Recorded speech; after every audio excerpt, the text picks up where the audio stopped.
By the time, I got involved in the business, there were in fact only 5 outlets. Okay. And the idea that a cousin by marriage, had was that he was very aware of the fact that people on low budgets with very little disposable income had great difficulty dressing themselves and their children properly. Clothes were just too expensive, and he thought there must be a way of providing clothes for people like that cheaper.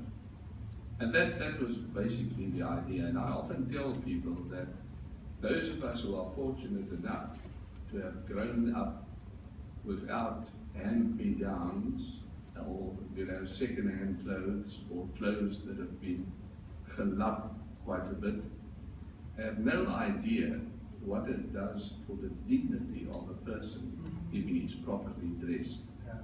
May not be fancy clothes, but clean and proper clothes. And that was his idea, which was, obviously a brilliant entrepreneurial idea. But you didn't like playing second fiddle to it, did you? No, I was very happy.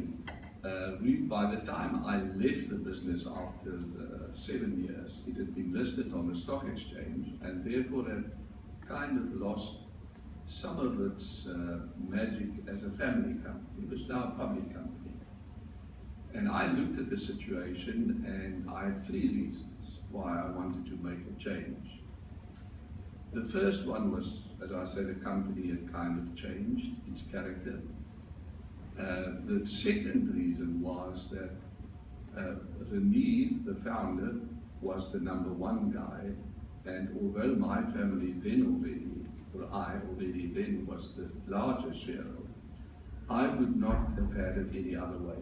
He was a better #1 than I would have been. But I also knew that I was not really cut out to be a #2 man. And the third one was I wanted to get married. So I thought I needed a more stable life. I would go and practice law at the Cape Bar and go home, 30 times or 30 nights of the month and not 10, the way I used to. So those were the reasons. How long did you practice law for? From 1970.